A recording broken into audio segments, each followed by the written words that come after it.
পিঠা পাকোয়ান, চিতই আর বিভিন্ন রকমের পুলি পিঠার মেলা বসে শীতকালে।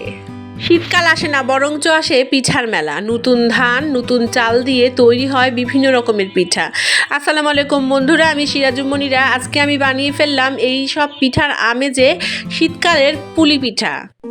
তিল আর সুজির পুর দিয়ে বানিয়েছি পিঠা, তারপর তা হালকা একটু ভেজে নিয়ে ভিজিয়েছি দুধ আর গুড়ের রসে। পানি দিয়ে প্রথমে আটার গায়ে তৈরি করে নিয়েছি, তারপরে একটা বড় রুটি বেলে নিচ্ছি। বড় একটা রুটি বেলে নিয়ে তারপর সেখান থেকে কেটে কেটে ছোট ছোট রুটি তৈরি করব।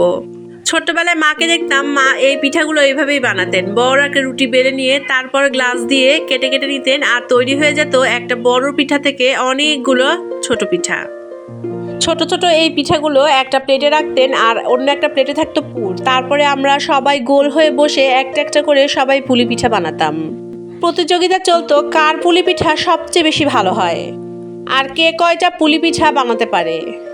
আর যখন পিঠা ভাজতে গিয়ে পিঠার মুখ খুলে যেত, তখন তো চলতো আরো হাসাহাসি। এদিকে আমি অন্য একটা পাত্রে 1 কাপ সুজি নিয়ে নিয়েছি। সুজিটা আমি হালকা একটু বাদামি রং করে ভেজে নেব। খুব বেশি লাল করার প্রয়োজন নাই, কেননা আমি ভেতরের পুরটা সাদাই রাখতে যাচ্ছি। 1 বাটি সুজির সাথে দিয়েছি 1 বাটি সাদা তিল। সাদা তিল আমি ব্লিন্ডারে গুঁড়ো করে নিয়েছি, আপনারা চাইলে পাটাতেও পিষে নিতে পারেন। এখন তিলটা অ্যাড করে দিলাম এবং তারপরে অ্যাড করে দিলাম পরিমাণ মতন গুড়। এখন 1 কাপ পরিমাণ দিয়ে দিব দুধ, আর তারপরে খুব ভালোভাবে এটা রান্না করে নিব। নারিকেলের পুলি খেতে অনেক ভালো লাগে, তবে এই তিলের পুলিও কিন্তু কম যায় না। যারা এখন পর্যন্ত এই তিলের পুলি পিঠা ট্রাই করেননি, আজকের এই রেসিপিটা কিন্তু অবশ্যই ট্রাই করবেন। পুলি পিঠার ভেতরে দেওয়ার জন্য পুরটা একদম রেডি হয়ে গিয়েছে, আর এখন আমি যে ছোট ছোট রুটি বানিয়েছিলাম তার ভিতরে এই পুরগুলো দিব এবং তারপরে মুখ আটকে দিয়ে বানিয়ে ফেলবো পুলি পিঠা। পুলি পিঠাগুলো যখন বানানো হয়ে যাবে, তারপরে আমি এই পুলি পিঠাগুলো হালকা একটু তেলে ফ্রাই করে নিব।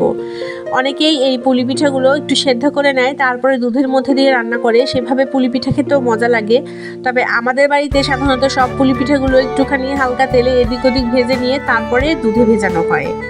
এতে পুলি পিঠাগুলো গোটা গোটা থাকে, ভেঙে যায় না এবং খেতেও একটু অন্যরকম স্বাদ লাগে। পুলি পিঠাগুলো ভাজা হয়ে গেলে একটি শুকনো প্লেটে উঠিয়ে রাখছি। অন্যদিকে আমি পুলি পিঠাগুলো ভেজাবো, এই জন্য একটু দুধ তৈরি করে নিচ্ছি। 1 লিটার দুধ আমি খুব ভালোভাবে গরম করে নিয়েছি, আর দুধে আমি দিয়েছিলাম অল্প সামান্য লবণ এবং দিয়েছি দারচিনি, এলাচ। আর অন্যদিকে গুড় অল্প সামান্য পানি দিয়ে জাল করে এখন আমি দুইটা একসাথে অ্যাড করে দিব। এরপরে ভেজে রাখা যে পিঠাগুলো সেগুলো অ্যাড করে দিলাম এবং ঢাকনা দিয়ে ঢেকে রাখছি। 7 থেকে 8 ঘন্টা পরে এই পুলি পিঠাগুলো সার্ভ করা যাবে। দুধে ভেজানো পুলি পিঠা খেতে কে কে পছন্দ করেন, আর আজকের এই দুধে ভেজানো পুলি পিঠা রেসিপিটি আপনাদের কেমন লাগলো অবশ্যই আমাকে কমেন্টে জানাবেন। সবাই ভালো থাকবেন, আল্লাহ হাফেজ।